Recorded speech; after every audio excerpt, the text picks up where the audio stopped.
Kami ini kan ditawari oleh BUMD Kabupaten Bandung tersebut untuk menjadi supplier. Jadi ini bukan proyek sebenarnya Pak. Ini memang bisa dikatakan real business, memang bisnis trading untuk supply daging ayam ke BUMD Kabupaten Bandung, PT Bandung Daya Sentosa itu sekitaran bulan Mei atau Juni ya. Pemilik PT itu siapa? Pemilik PT itu? Pemilik PT itu Kabupaten Bandung. Oh, BUMD ya? BUMD. Nah, itu dikatakan sebagai bagian dari program ketahanan pangan. Oh, programnya Pak Prabowo ya? Programnya Pak Prabowo. Tapi disalahgunakan nih kayaknya. Itu. Nah, ketika waktu berjalan, pada awal-awal itu Bang, pada awal-awal mulai menjalin kerjasama ini, maksudnya kita supply untuk yang nilainya kecil, kami dibayar Bang. Oh, dibayar. Kami dibayar. Waktu pengiriman masih dalam jumlah kecil. Akan tetapi itu cuma sekali. Setelah itu mulai terjadi kekacauan. Nah, waktu itu saya belum kenal nih dengan beliau ini. Jadi masing-masing kita katakanlah vendor ya, masing-masing vendor yang supply ke BUMD itu belum saling kenal. Kita justru bertemunya setelah kasus ini mencuat, satu persatu mencuat di media, lalu akhirnya kami sering kontak. Disitulah kami akhirnya ketemu, berkumpul dan membentuk PKBDS itu. Apa itu Pak? PKBDS itu persatuan atau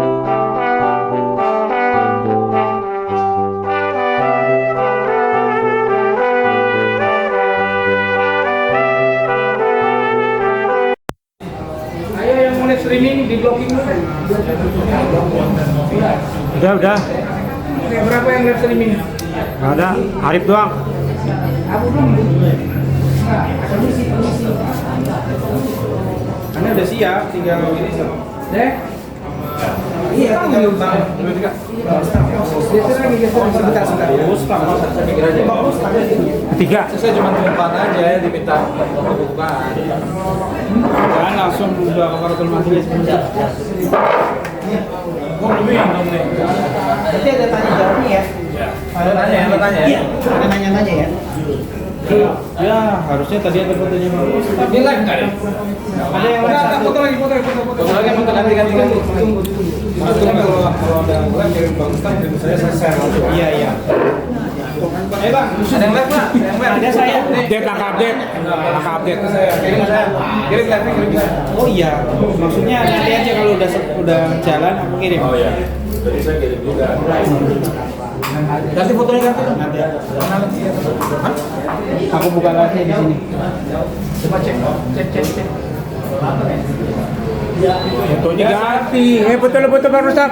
Belum streaming. Bang Rustam. Ya, 1, 2, 3. Sip. Fokus ke Rustam ya. Kemudian kuningnya. Dapat. Deh. Harus jangan sembarang fotonya. Kesana. Oke? Deh. Tuh, sampai. Fokus. 3, 2, 1. Keluar Rustam. Ngomong.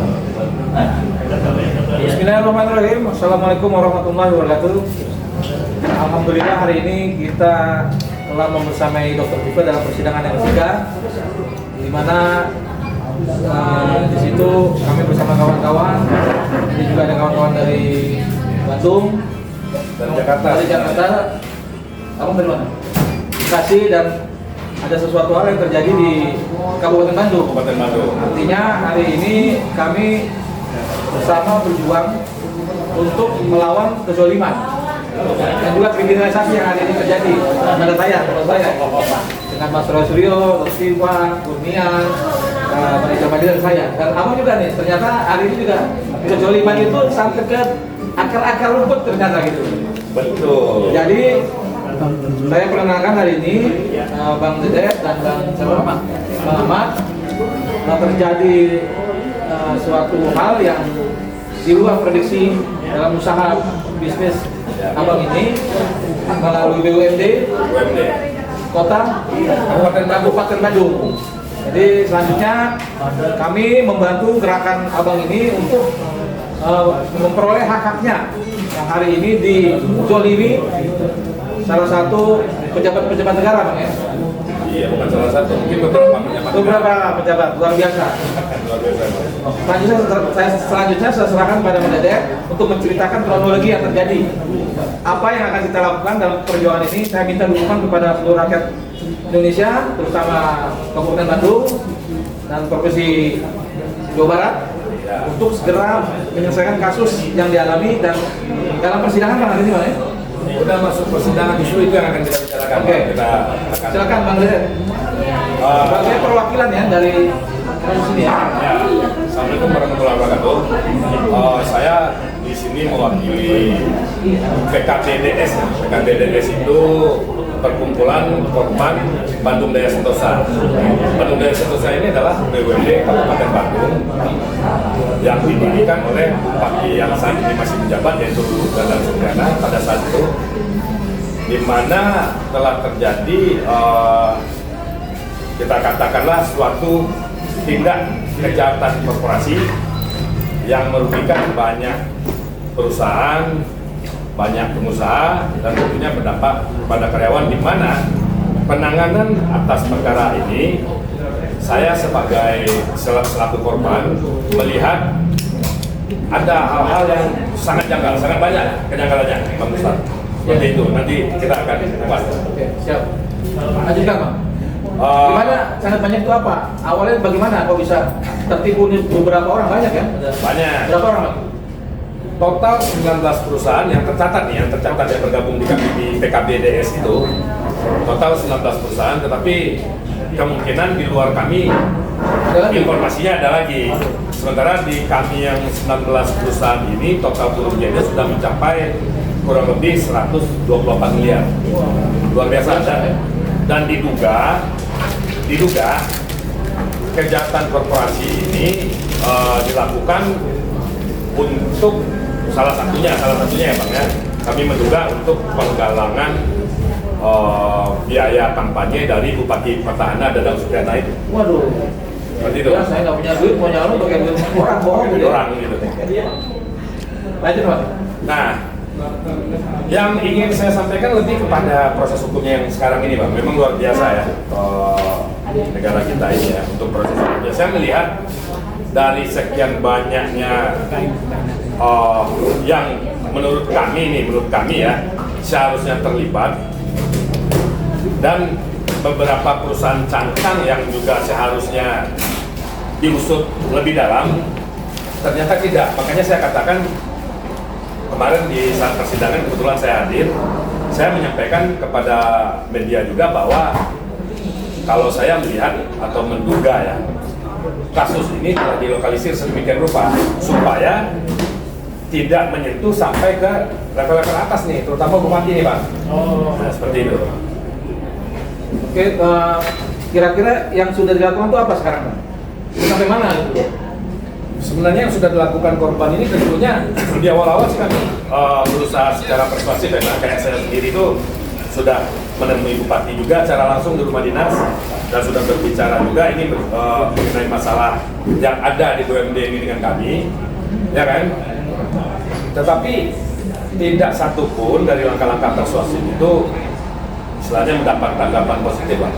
Termasuk saya juga sudah banyak bersurat atau berkomunikasi dengan beberapa lembaga negara lah kita katakan, seperti BPKB juga sudah, tapi ya tidak membuahkan. Bahkan kami juga sudah melakukan RTP ke DPR, Bang, melalui pada saat itu Badan Aspirasi Masyarakat DPR, di mana pada saat itu kata pimpinan bank tersebut hal ini akan disampaikan atau ditindaklanjuti kepada pimpinan DPR. Tapi alhamdulillah sampai hari ini saya tidak mendapatkan perkembangan apapun. Bahkan saya coba hubungi pimpinan bank tersebut juga sudah tidak memberikan tanggapan apapun. Seperti itu. Artinya DPR ini mungkin dia cari yang ada duitnya aja kali ya, Bang ya? Kalau kira-kira yang ada duitnya dia males gitu. Saya ini bisa. harus kita kejar nih, Bang, DPR, Bang. Karena memang tanggung jawab mereka kan. Terus gini, Bang, yang saya tanyakan itu bisnis apa sih, Bang, sehingga bisa tertipu begitu besar kan nilainya? Jadi gini, awal mula kejadian ini kami ini kan ditawari oleh BUMD Kabupaten Bandung tersebut untuk menjadi supplier. Jadi ini bukan proyek sebenarnya Bang. Ini memang bisa dikatakan real business, memang business trading untuk supply daging ayam ke BUMD Kabupaten Bandung, PT Bandung Daya Sentosa itu. Itu sekitaran bulan Mei atau Juni ya. Pemilik PT itu siapa? Pemilik PT itu? Pemilik PT itu Kabupaten Bandung. Oh, BUMD ya? BUMD. Nah, itu dikatakan sebagai bagian dari program ketahanan pangan. Oh, programnya Pak Prabowo ya? Programnya Pak Prabowo. Tapi disalahgunakan nih kayaknya nih. Itu. Nah, ketika waktu berjalan, pada awal-awal itu Bang, pada awal-awal mulai menjalin kerjasama ini, maksudnya kita supply untuk yang nilainya kecil, kami dibayar Bang. Oh, dibayar? Kami dibayar. Waktu pengiriman masih dalam jumlah kecil. Akan tetapi itu cuma sekali. Setelah itu mulai terjadi kekacauan. Nah, waktu itu saya belum kenal nih dengan beliau ini. Jadi masing-masing kita katakanlah vendor ya, masing-masing vendor yang supply ke BUMD itu belum saling kenal. Kita justru bertemunya setelah kasus ini mencuat, satu persatu mencuat di media, lalu akhirnya kami sering kontak. Disitulah kami akhirnya ketemu, berkumpul dan membentuk PKBDS itu. Apa itu Bang? PKBDS itu Persatuan atau Perkumpulan Korban Bandung Daya Sentosa. Jadi PKBDS.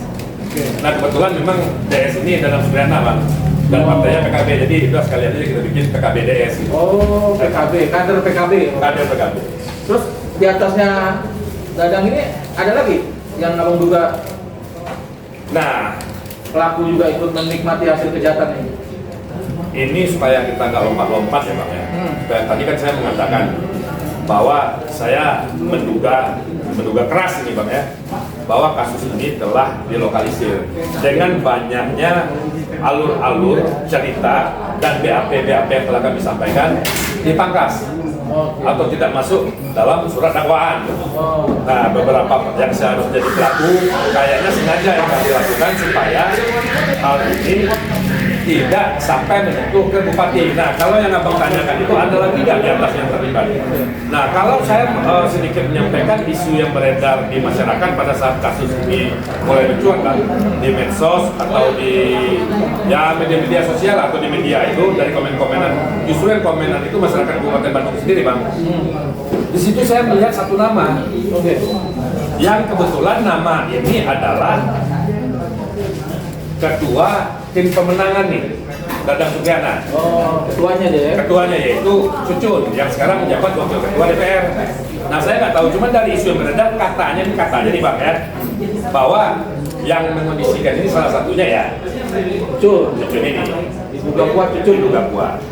Artinya dari duit abang ini dipakai untuk pemilihan waktu itu. Kampanye waktu itu. Dan artinya diduga juga ya Cucun kalau emang duit dari itu ya ada. Mungkin perlu saya tambahkan bahwa waktu kami RDP dengan BAM DPR itu, setelah saya menyampaikan panjang lebar mengenai kejadian atau alur cerita ini, salah satu pimpinan BAM itu sempat celetuk Bang. Dari keterangan Bapak dan Ibu yang Bapak dan Ibu sampaikan, saya sudah bisa melihat, ini ada saksinya nih, beliau ikut nih. Saya sudah bisa melihat atau menduga siapa otak di balik ini dan kekuatan besar di belakang ini. Lalu kebetulan saya masih ingat ada salah satu anggota BAM yang juga dari satu fraksi, kalau nggak salah fraksi PAN ya. Nanya tuh Bang, siapa pimpinan? Saya lupa bahasanya, pimpinan Pak Ketua saya lupa. Dijawab oleh salah satu pimpinan itu. Kekuatan besarnya itu siapa? Ditanya begitu kan? Cucun katanya. Itu ketua BAM yang ngomong. Cucun katanya. Nah, Bang Rustam tahu nggak? Saya nggak tahu ada apa di balik semua ini ya. Tahu-tahu itu kan biasanya kalau RDP itu kan ada siaran live streaming tuh di TV Parlemen. Kalau Bang Rustam lihat, satu-satunya RDP yang live streamingnya di take down itu RDP kami. Malam itu juga langsung take down. Dan itu sempat media juga tanyakan ke pimpinan bank kenapa di take down, alasannya karena memang kami bikin sidang tertutup, rapat tertutup kata dia. Tapi padahal pada saat itu di live streamingnya ada, tahu-tahu di take down. Seperti itu. Oke. Terus selanjutnya ini karena dilihat tadi ini berupa pelingkaran ya, diduga kuat kesepakatan jahat lah ya untuk Kesepakatan jahat. aktor di dalam itu ada nggak indikasi diduga keterlibatan dari institusi Polri? Kalau saya indikasi keterlibatan atau dugaan keterlibatan baik Polri atau kejaksaan ya ada, karena tipikornya kan ditangani kejaksaan bang. Sementara pidana umumnya penipuan dan penggelapan itu yang menangani Polri. Bahkan ada beberapa LP dari kawan-kawan kami, ada di Polres, di Polda ya, di tingkat Polda ke Polres, nggak jalan bang di LP, dan saya sudah melaporkan ke Wasidik kalau nggak salah. Tetapi jawabannya normatif saja udah. Seperti itu, jadi memang tidak jalan sama sekali. Dan ada satu hal yang sangat-sangat janggal. TPPU-nya nggak pernah dikejar bang. Tidak pernah dikejar TPPU-nya. Tidak ada satu kalimat TPPU pun di surat dakwaan, baik itu di Kejaksaan Negeri Kabupaten Bandung ataupun dari penyidik Polda Jawa Barat kalau saya. Itu Kapolda yang dulu ke sekarang tuh. Kapolda yang sebelumnya yang sekarang kan yang baru ganti nih Kapoldanya. Bahkan pada saat ini memang banyak yang aneh bang. Bahkan pada saat kami bertanya nih ke penyidik, kenapa nggak bisa buka rekening, tidak ditelusuri aliran dana segala macam, dan kami jawab nggak bisa. Kenapa? Alasannya karena ini adalah pidana umum. Jadi mereka tidak bisa meminta kepada yang diperiksa-periksa ini untuk membuka. Lalu saya ada yang bertanya nih, salah satu dari kami ini, kalau begitu nggak selesai dong kasus ini? Ya memang begitu, susah. Nah, ada yang nyeletuk dari satu dari kami nih. Jadi kalau kayak gini, paling enak jadi penipu dong. Tahu nggak bang jawaban penyidiknya ke kami? Memang paling enak jadi penipu kata dia. Gila nggak jawaban penyidiknya? Biasa ya. Polda Jawa Barat nih. Harusnya dilaporin. Ini saya bongkar aja nih bang. Propam tuh. Jawabannya sampai seperti itu. Memang paling enak jadi penipu katanya. Saya bingung kan. Terus yang pernah saya dengar dari abang itu ada anggaran APBD-nya itu. Nah itu bagaimana cerita itu? Nah yang lucunya lagi, dapat informasi. makanya saya melihat banyak indikasi, kita menduga-duga banyak indikasi bahwa memang telah dalam tanda kutip ya, ini telah main-main di dalam menangani kasus ini. Kenapa bang? Saya pernah menyampaikan juga beberapa waktu lalu, waktu podcast dengan salah satu tokoh juga, kan, bahwa ada pemberian dana hibah dari Kabupaten Bandung, Pemda Kabupaten Bandung atau pemerintah Kabupaten Bandung ke Polda sebesar 15 miliar. Polda apa nih? Polda Jawa Barat. Ada ini ya, ada. Ada datanya, saya juga ada. Justru itu saya buka bang. 19 miliar. Nah, ini kan yang menjadi janggal itu begini bang. Katanya nih, saya lihat beberapa media sosial itu bupati kan selalu ngomong nih pemangkasan anggaran, banyak program yang dipangkas, bla bla bla bla bla. Tapi bisa memberikan dana hibah ke Polda. Abang mencurigainya apa tuh? Nah, saya mencurigainya ini kan sebenarnya nggak boleh bang, maksud saya. Ya kan, nggak boleh karena apa? Jangan sampai ada konflik kepentingan dong. Sebab ada kasus Kabupaten Bandung yang sedang ditangani oleh Polda. Dan dalam BAP saya beberapa kali menyebutkan nama Bupati Dadang Supriyatna. Tapi hilang kan nama itu ya? Hilang, ada hilang. Berarti kita paham lah ya kalau Kita paham seperti itu makanya bang. Coba untuk ini abang ini bagaimana tanggapannya mengenai kasusnya sendiri? Oke. Jadi kalau kita memang lihatnya ini di lokalisir, jadi hanya kambing hitam beberapa orang saja, karena ada keterlibatan yang lain yang lebih besar. Oke. Siapa? Penduganya siapa? Ya ada beberapa yang sudah disebutkan ya. Siapa? Ada bupati. Oke. Karena pertama fungsi bupati ini juga sebagai pengawasan. Oke. Kemudian dari Perda juga ada kepemilikan saham 70%. Oh, bupatinya? Pemda, Pemdanya yang disebutkan Pemkap. Kemudian ketika kita tagih itu kan alasannya belum dibayar sama customer mereka. Ya, harusnya dia juga melaporkan dong secara pidana juga. Tapi sampai sekarang nggak ada. Terus kemudian juga kita lihat juga dari beberapa bukti ayam ini dia sudah dikirim itu kemana? Itu kan harusnya ada catatan juga. Oh, jadi selama ini nggak tahu nih ayamnya dibuang kemana, ngambil dari mana atau gimana? Jadi kita tahu ke customer, saya frozen. Ya. Tapi setelah itu juga penelusuran itu juga masih belum jelas. Oh gitu. Jadi beli barang dalam karung, kucing dalam karung. Ya. Kok bisa abang sendiri bisa jadi ikut-ikutan kalau nggak tahu ini dibawa kemana, bagaimana, bisa kecebur di situ gitu. Ya kita lihatnya kan perseroda ini ya BUMD ya, pemerintah. Kalau awalnya kita percaya lah sama pemerintah gitu ya. Tapi faktanya kan kita terjerumus ini. Dan memang ya namanya ini ya penyesalan selalu di akhir. Kalau di awal pendaftaran kalau seseorang. Nah ini kita memang kena dampaknya ya PHK, kemudian juga usaha berhenti, kemudian juga kewajiban bank, kewajiban investor, kemudian keluarga. Dampak-dampak ini harusnya negara itu juga justru harus mengangkat itu rakyatnya untuk bisa hidup, tumbuh, ya sejahtera, menciptakan lapangan kerja, bisnis bisa berkembang, kemudian juga itu tentunya akan berdampak kepada negara itu. Tapi justru ini rakyat ini dimiskinkan. Oke Bang, lebih itu sih. Selanjutnya kan masih ini kan dalam persidangan ya Bang. Ya. Nah, harapannya bagaimana dan langkah-langkah apa Bang? Atau enggak meramaikan persidangan supaya kasus ini lebih bisa didengar oleh masyarakat, bisa didengar oleh Pak Prabowo sendiri gitu loh. Karena ini program Prabowo ini rupanya yang mau dijalankan tapi disalahgunakan gitu Bang. Gimana Bang? Langkah-langkahnya? Langkah kita sedikit ya Bang. Sebenarnya ini tidak bisa dikatakan program Prabowo, tetapi BUMD ini menjual program Pak Prabowo ini untuk melakukan kejahatan korporasi ini Bang. Oke. Itu, nah untuk persidangannya sendiri, saya berharapnya seperti ini Bang.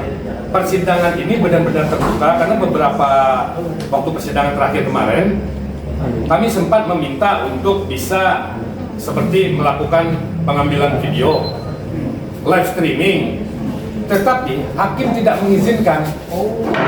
Tidak mengizinkan dengan alasan ini sidang sudah dibuat terbuka. Jadi kalau mau yang hadir, silakan datang ke pengadilan ini. Nah, maksud saya begini loh, jangankan masyarakat umum, kami dan para korban ini saja, ada yang sudah banyak, misalnya banyak yang tidak bisa untuk hadir itu dengan berbagai macam alasan, masalah biaya, masalah waktu. Nah, ini kan menjadi perhatian publik kok. Kesannya sengaja kayak ditutupi gitu loh. Walaupun mereka ngomong ini kan terbuka, silakan kalian hadir. Tapi kan kita tahu kapasitas ruangan sidang ini banyaknya berapa sih? Kalau saya kan berpikir gini Bang, alangkah lebih baiknya ini dibiarkan, yang mau live silakan. Jadi masyarakat cukup duduk di rumah untuk menonton ini, tentunya menjadi lebih tertib. Nah makanya saya melihat dugaan lokalisir kasus ini itu sangat kuat sekali Bang. Bisa saya katakan ini dilakukan penanganannya dengan sangat kotor dan jorok cara mainnya. Karena memang yang seharusnya jadi tersangka, bayangkan aja nih Bang, direktur keuangan yang seharusnya tahu tuh aliran keuangan perusahaan dan melihat aliran keuangan perusahaan mitranya itu, ini saja nggak jadi tersangka padahal ikut dengan aktif pada saat penanganan kontrak dengan para vendor, saat ngelobi vendor juga, ini nggak kena. Lalu ada satu perusahaan cangkang, ini nama orangnya Heri Santoso, aliasnya Alim, dari PT Multisinergi Prima. Nah ini perusahaan cangkang Bang, jadi kayak saya nih, duit perusahaan saya itu ngalirnya ke Alim ini, dan Alim ini dari total 128 miliar itu, perkiraan saya menerima atau menampung dana sekitaran 80%-an, artinya sekitar 80-90 miliar ada di kami store ke Alim ini. Store-nya untuk apa? Karena kami diarahkan oleh Direktur Utama BUMD itu untuk membeli komoditi tersebut ke Alim ini. Dia ngomong Alim inilah sebagai supplier atau pemasok terbesar. Kalau di bisnis daging ayam itu istilahnya RPA, rumah potong ayam. Dan banyak kejanggalan tentang Alim ini yang kami sampaikan ke penyidik, misalnya diduga bahwa dia tidak pernah mengirimkan barang-barang tersebut, atau kalaupun mengirimkan mungkin hanya 10% sampai 15% dari total pesanan kami, sisanya fiktif. Jadi dokumen saja yang beredar. Nah, Alim ini sebenarnya saya ternyata kawan lama bang, kenal sebelumnya juga udah kenal rupanya. Dia bukan pemain besar. Alim ini cuma pedagang ayam di Pasar Raja Wali, Pademangan. Masih berdiri sampai sekarang tuh, toko ayam segar Alim. Lihat aja Google ada itu, ada fotonya dia juga. Nah, kan seharusnya begini bang penanganannya. Saya memberikan nih invoice, bukti transfer ke Alim, ya kan? Nah seharusnya Alim ini karena nggak punya RPA, logikanya kan dia pesan lagi di tempat lain. Nah kenapa nggak dilacak sampai ke sana loh, maksud saya gitu loh. Logikanya kan gini bang, kalau Alim beli ke tempat lain, artinya kan ada setoran Alim di situ, ada transferan. Ini nggak pernah dilacak sampai sedalam ini. Dan ada satu lagi yang janggal bang, tempat ada nih kalau dari Polda menyampaikan ini Alim ini ada kok beli ini, ya ada, tapi ternyata bukan nama RPA bang, nama itu nama pribadi, misalnya Rustam, jadi dia beli ke Rustam, dia beli ke Ahmad, kan nggak bisa dengan kuantiti sebesar itu kayak beli kilo-kiloan di pasar. Ini tontonan, karena kami PO ke Alim itu seminggu kurang lebih 200-300 ton bang. Itu ibaratnya kebutuhan sekota satu provinsi, mungkin habis itu, diborong dia semua. Bagaimana mungkin belinya ke nama-nama pribadi gitu loh. Jadi kayak ada namanya Lia misalnya atau apa. Jadi masa ia nggak melihat kejanggalan itu gitu loh. Jadi sepertinya memang sudah direncanakan ya. Sudah direncanakan. Nah, kejanggalan berikutnya kami sampaikan ke penyidik bahwa ini tidak bisa dikatakan kejahatan biasa. Sebab apa? Korban ini ada 3 gelombang nih bang, 3 klaster. Gelombang 1, gelombang 2, gelombang 3. Kayak kami juga ya. Kayak klaster ya? kayak status Bang Rustam, 3 klaster. Bang Rustam klaster berapa kemarin? Klaster pertama. Oh, klaster pertama. Ada Iya. jagoan kan klaster pertama. Itu. Jadi maksud saya gini loh. Klaster pertama itu kami bang, saya. Setelah saya kena nih, seharusnya nih ya, kan tidak berlanjut lagi, dihentikan. Tetapi ternyata ada lagi gelombang keduanya. Lalu ada lagi klaster ketiganya. Kan ini udah direncanakan kalau kayak gini bang. Nah, ada satu kejanggalan lagi bang, di surat dakwaan ini saya kasih tahu nih. Di surat dakwaan itu disebutkan bahwa komisaris telah memerintahkan Direktur Utama BUMD ini untuk menghentikan bisnis ini. Akan tetapi Direktur BUMD ini mengindahkan perintah komisaris tersebut. Saya ini kadang-kadang kayak apa ya melihatnya ya. Kadang-kadang saya bertanya gini loh Pak. Ini yang bodoh penyidiknya atau kami vendor ini gitu. Karena gini loh. Apakah dengan semudah itu tahu-tahu memerintahkan hentikan bisnis ini, lalu dianggap tanggung jawab mereka lepas begitu saja gitu loh.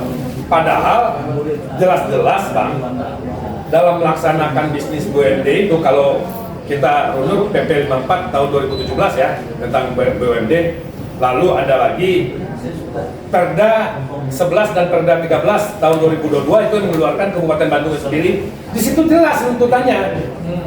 Bagaimana tugas KPM dalam hal ini Bupati ya, kuasa pemilik modal, bagaimana tugas komisaris, bagaimana tugas direksi, dan seterusnya dan seterusnya. Itu kan berlapis, bertingkat, berjenjang Pak. Tetapi hanya dengan selembar surat itu aja seolah-olah komisaris sudah lepas dari tanggung jawab, Bupati sudah lepas dari tanggung jawab. Surat perintah penghentian penyidikan itu. Dan ini kan, makanya saya katakan tadi, ini terlalu kotor dan jorok cara melokalisir kasus ini. Terus begini Bang, berarti luar biasa nih permainannya kotor ya? Kotor Bang. Bener-bener wah nekat lah gitu, nggak takut gitu. Ini saya buka-bukaan aja nih Bang.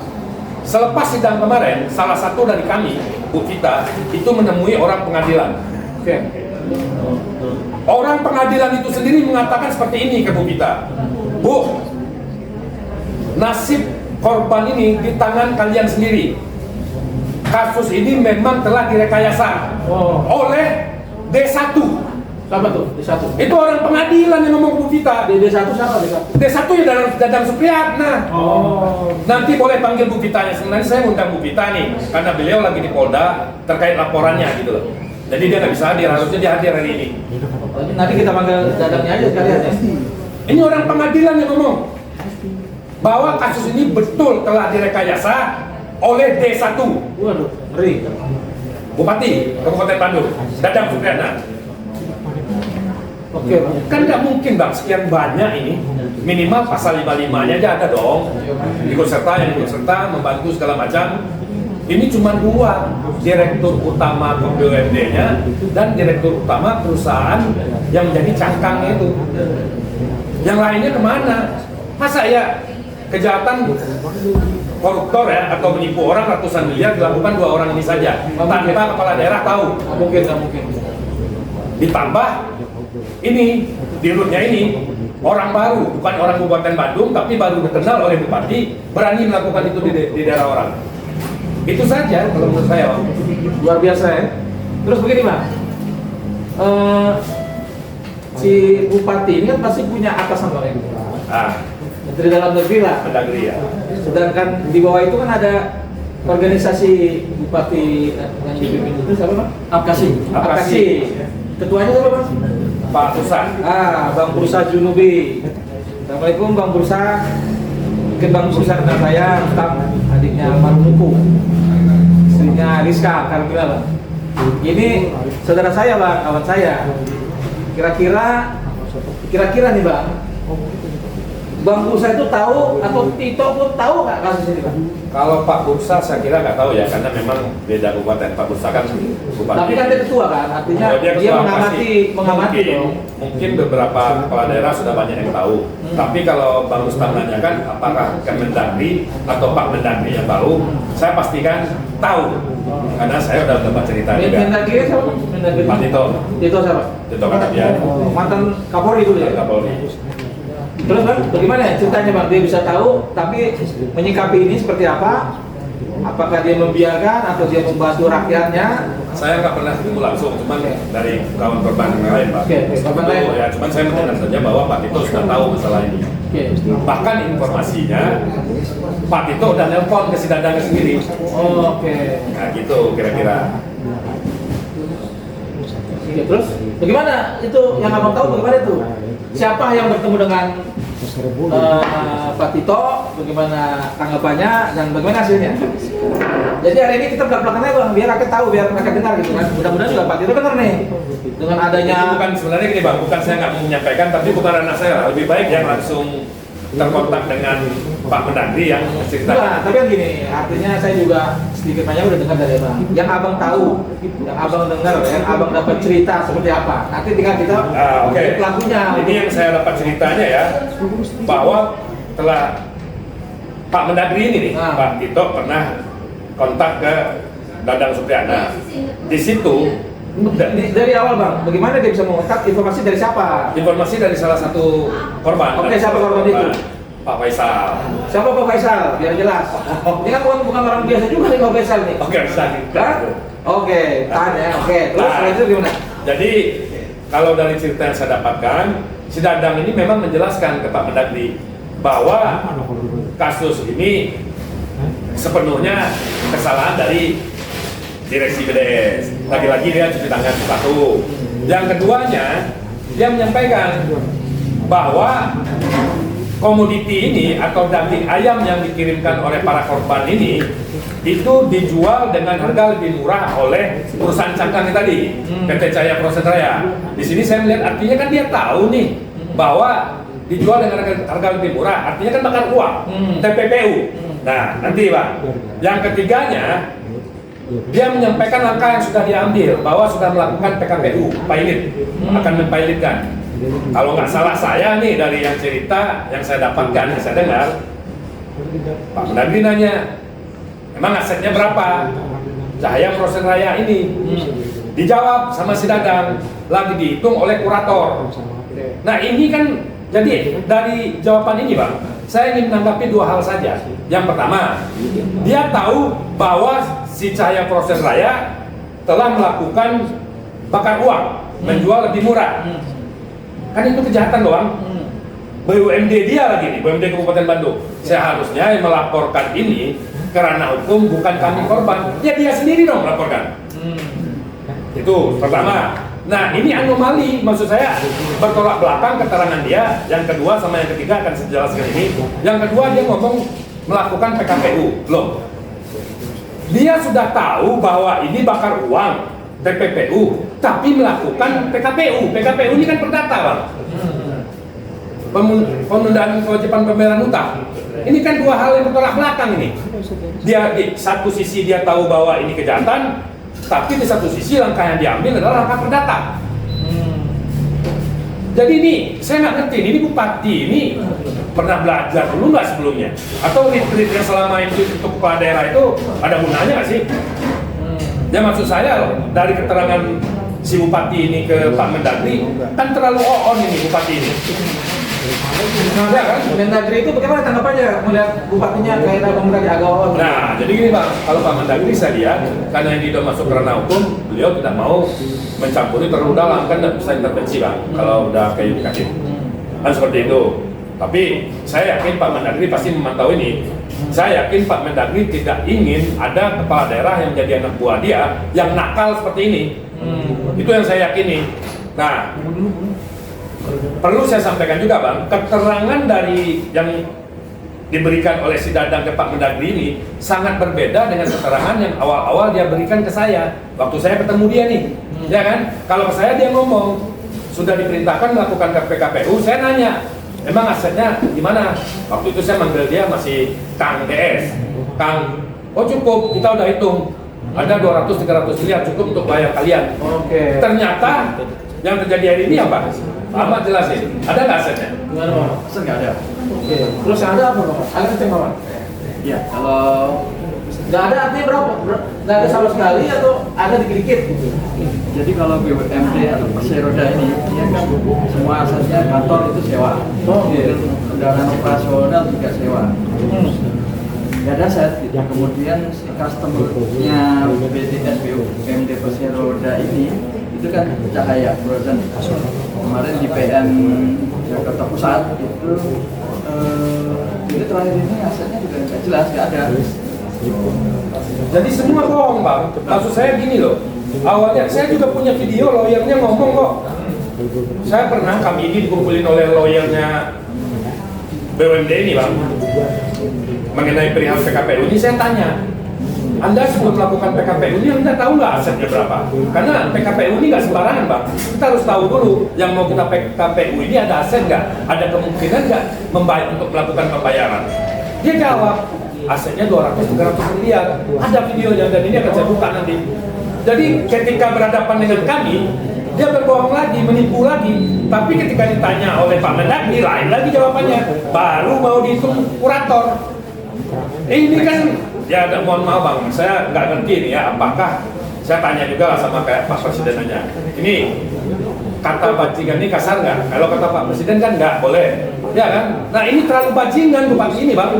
Kalau menurut saya, Bajingan nggak pakai tolol, nggak pakai tolol. aduh. Nah kalau bajingan tolol, ntar saya kena hak cipta Bang. Karena itu udah ada yang punya tuh bajingan tolol. Ntar Rocky Gerung malah ini saya untuk royalti lagi. Oke. Ya kan? Sekarang gini Bang, artinya Bang, harapannya Abang nih kepada Mendagri nih, ini kan anak buahnya langsung nih Bang. Bagaimana? Dan kayaknya kita mesti juga nih kita ketemu Mendagri Bang untuk menanyakan, menindaklanjuti kasus ini bagaimana Pak Mendagri, Pak Tito Karnavian. Kasihan dong, orang uangnya sampai habis, sampai ada miskin Bang ya. Dari mendingan langsung miskin Bang ya. Ya, saya ceritakan daripada beliau ceritakan. Ada satu hal dengan beliau ini yang membuat saya, kalau dibilang sedih, super sedih Bang, ini kawan. Jadi waktu itu kita pulang dari salah satu lembaga ya, Pak Ahmad ya. Saya ngomong ke beliau, saya tahu beliau ini udah gak punya kendaraan, pasti naik kendaraan umum kan. Saya nanya ke beliau ini nih, Pak Ahmad pulangnya bareng saya saja. Kebetulan beliau waktu itu ngomong bawa ke salah satu tempat. Saya bilang, oh ya satu arah. Nanti Pak Ahmad turun di suatu tempat, tinggal naik taksi online. Nah, kita kan nggak boleh sebut merek nih Bang, ya kan? Taksi online lah. Begitu sampai di perempatan Cempaka Putih, saya ngomong, Pak Ahmad turun depan ini aja nih, udah dekat nih tujuan, tinggal beli aja. Jawaban beliau apa? Udah bikin saya gini. Enggak, Pak Dedet, saya naik antar ke stasiun busway aja, karena saya lagi efisiensi. Busway kan cuma 3.000 katanya. Gila nggak, Pak? Ini dari miliarder sampai uang ribuan aja. Saya terdiam pada saat itu. Sepanjang jalan saya dengan rekan saya membicarakan beliau aja nih. Artinya luar biasa ya. Bayangin aja Bang, biadabnya nih. Dan si Dadang Supriyana sebagai bupati tidak pernah sekalipun menanggapi kami ini. Baik pada saat-saat sebelum kasus ini mencuat, secara persuasif, ataupun saat ini gitu. Dia merasa super mungkin Bang. Cuma dia lupa Bang. Ya kan? Dia lupa istilah Vox Populi, Vox Dei itu Bang. Nah itu aja. Sekuat apapun dia, saya cuman pegangan saya satu. Baru semalam saya lupa itu. Salah satu orang pemerintahan juga ngomong, kalau nggak salah saya ya salah satu menteri atau apalah saya lihat di medsos ya. Tidak ada orang kuat di Indonesia ini, nggak ada yang kepala hukum. Makanya saya siap aja, saya mau bongkar-bongkaran aja nih Bang.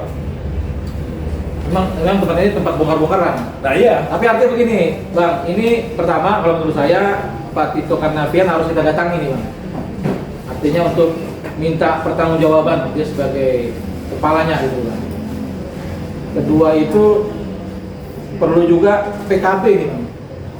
Karena kan Dadang ini kan diduga memang dia kader kader PKB, kader PKB, ketua DPC PKB Kabupaten Bandung. dan Cucun juga katanya PKB juga kan. Ya Cucun juga PKB. Artinya ini kan saat itu duit itu dipakai untuk kampanye, diduga kuat untuk kampanye. Nanti kalau menurut saya perlu juga kita bawa mobil komando di situ nih, supaya rakyat tahu bahwa ini kejahatan yang luar biasa. Orang yang miliarder bisa jadi miskin loh dibikin. Ini Pak Prabowo Subianto, tolong juga kasus ini dilihat, diselesaikan gitu. Kalau memang ada ketidakbenaran yang menjalankan tugasnya ini sebagai pejabat negara, saya rasa dicopot, dipanggil lah paling tidak. DPR juga seperti itu. Melihat tadi gini Bang, saya ingin sampaikan juga di sini ya Bang, kan Bang Rustam tadi ngomong ini memang tentang buka-bukaan bongkar-bongkaran.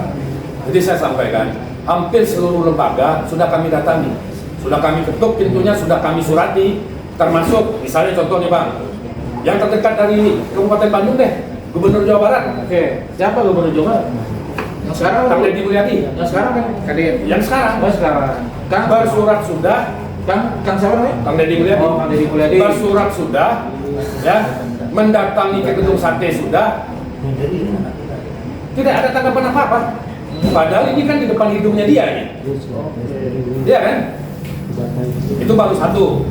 Sebentar Bang, saya pernah dengar juga karena Abang sempat dipanggil juga sama utusannya Kang Deddy. Sempat dipanggil. Gimana Bang? Utusan KDM. Jadi setelah sempat viral di medsos, jadi kita ini kan karena sudah bersurat ke bermacam lembaga negara yang seharusnya menjadi tempat untuk mendapatkan keadilan, karena tidak ditanggapi, akhirnya kita itu tadi menggunakan Vox Populi, Vox Dei tadi Bang, ya kan? Akhirnya saya inisiatif dengan kawan-kawan yang lain, udah kita ramein aja medsos deh. Ternyata benar. Kebetulan alhamdulillahnya salah satu tokoh besar, tokoh nasional yang saya hormati waktu itu bersedia untuk kita podcast. Meledak tuh, sempat meledak. Nah, setelah itu kami dihubungi tuh oleh ya katanya sih orangnya KDM, ya kan? Nah saya dengan 3 orang rekan korban lainnya menuju ke sana. Ketemu kan? Ketemu di Bandung. Nah beliau menyampaikan. Tempatnya di mana tempatnya? Itu di kafe di daerah Pasteur kalau nggak salah, saya ketemunya dekat gedung sate kalau nggak salah, kafenya itu. Nanti kan Dekat gedung sate. fake ini memang ada pertemuan. Memang ada pertemuan. Nah waktu itu memang disampaikan bahwa ya nanti kita akan dipertemukan dengan Pak Gubernur, ya kan? Lalu Pak Gubernur mencoba untuk membantu, apakah membantu untuk apa namanya ini, mendorong penyelesaian di sisi hukum nih Bang ya, bahkan membantu lawyer juga katanya nih, ya kan? Nah kami nanya, kalau lawyer kita ngomong dulu ke seluruh kawan-kawan yang lain kan, karena belum tentu punya uang semua nih. Enggak, nanti semua diselesaikan oleh Pak Gubernur Wah, katanya. hebat Pak Gubernur. Ya kan? Oke. Ternyata Tentunya kita sumringah dong, ya kan? Ternyata setelah pertemuan itu Bang, saya WA masih belum ada, ya kita tahu lah kesibukan Pak Gubernur kan. WA beberapa kali, nah terakhir ya udah bilang itu aja, kayaknya nomor saya diblok. oh, Karena kenapa saya bilang diblok? Saya coba dengan nomor saya yang lain masuk Jonreng 2. Tapi kalau nomor saya satu itu cuma Jonreng 1 gitu. artinya Pak Gubernur nih omong-omong juga kayaknya. Apa gimana Pak? Saya nggak ngerti lah itu biar masyarakat Jawa Barat yang nilai ya Bang ya. Yang jelas terhadap kasus kami ini yang sebenarnya bisa secara secara sistemik lah kita katakan ya Bang ya, merusak citra Jawa Barat sendiri. Oh, Beliau diam. Yang jelas yang kami alami itu fakta yang kami alami yang kami sampaikan. Diam. Karena apa? Bukan sekali dua kali juga kami bersurat Bang. Tanda terima itu banyak. Ya kan, termasuk bersurat ke Kejati untuk audiensi. Ya kan, kalau ke Kejati kan audiensi saja Bang juga. Ke Polda Jawa Barat juga saya minta audiensi juga kan ditanggapi. Lalu kalau ke lembaga negara ya udah banyak lah Bang. Satu-satunya yang menanggapi kami ini adalah LPSK. Alhamdulillah. LPSK. Tapi itu top itu. Ya betul-betul mendampingi Bang, betul-betul memberi arahan, betul-betul bekerja lah. Ya tetapi kita kan tahu LPSK apa sih? Ya kan? Kalau yang lain ya udah lah. artinya pesan ini untuk Oh ya, saya sampaikan ada yang saya lupa Bang. Bahkan waktu itu kami pernah bersurat ke Presiden Bang. Presiden Bang. Oh, presidennya siapa nih? Jokowi. Pak Prabowo. Oh, Pak Prabowo. Presiden Pak Prabowo. Dan oleh Sekretariat Negara Setnek, surat itu dijawab Bang. Saya pegang suratnya, ya, kebetulan hari ini nggak saya bawa. Tadi kan saya suruh bawa tuh. Itu surat itu Setnek menyurati balik ke Gubernur Jawa Barat Oke. dengan alasan karena atas surat dari kami, ya bahasanya begitu ya kira-kira ya. Karena kasus ini terjadinya di wilayah, mohon diberikan atensi. Ke Gubernur, surat itu ditujukan Gubernur. Itu pun tidak ditanggapi Bang Presiden loh Bang. Waduh.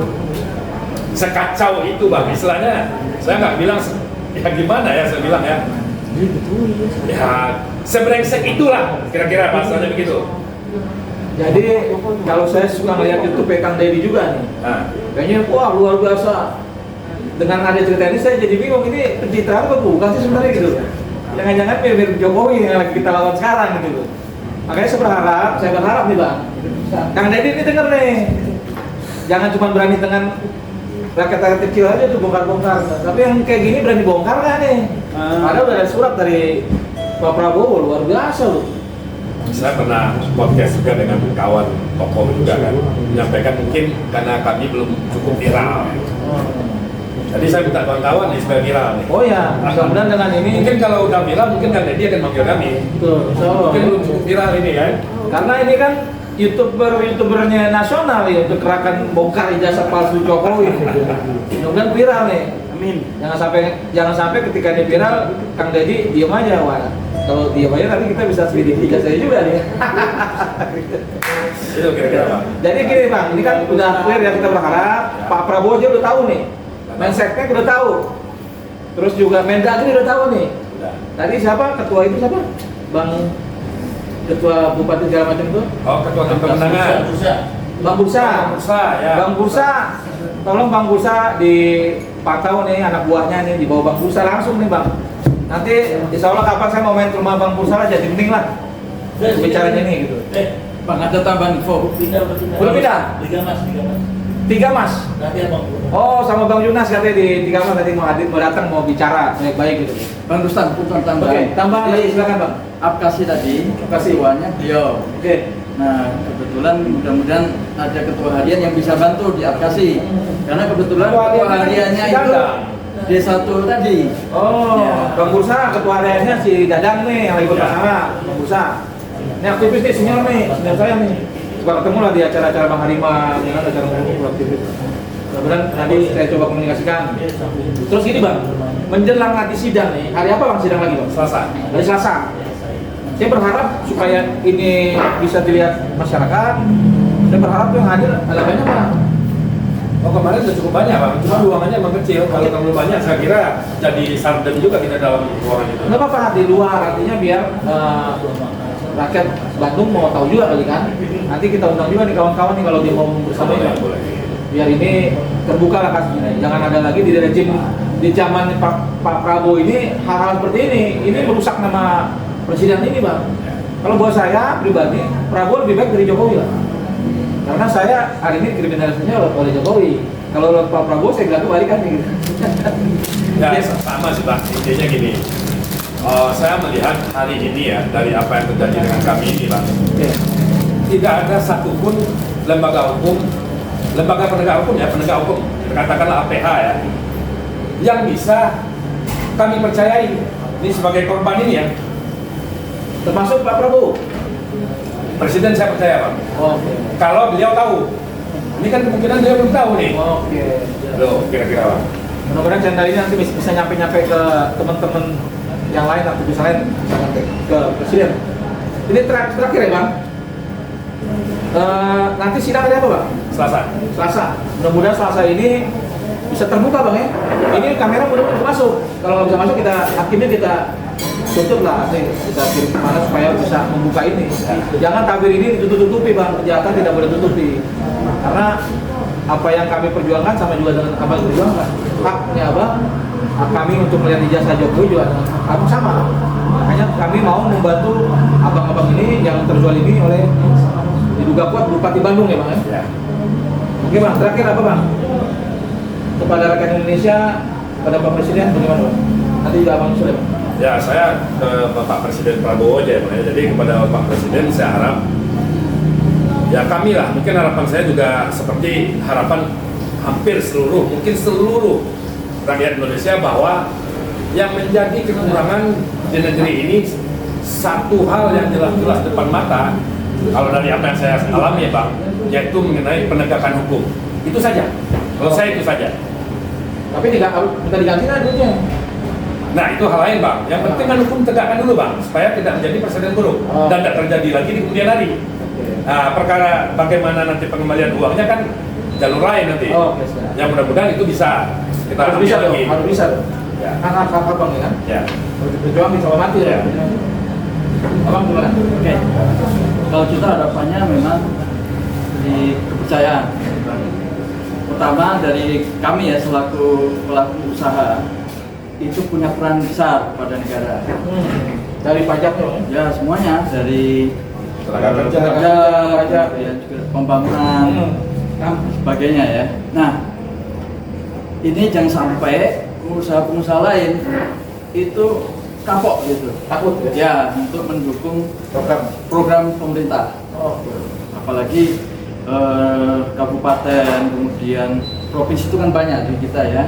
Nah itu jangan sampai kejadian karena kita sudah dengar lah ya BUMN juga banyak dana yang dikemplang. Nah ini juga dana kita di Kabupaten Bandung itu dikemplang. Mungkin di Bandung ini mungkin ya ada proyek lain juga yang sama, tapi nggak sekeras kita. Kemudian kabupaten lain kita belum telusuri ke sana. Ada yang udah ikhlasin, kan seperti itu.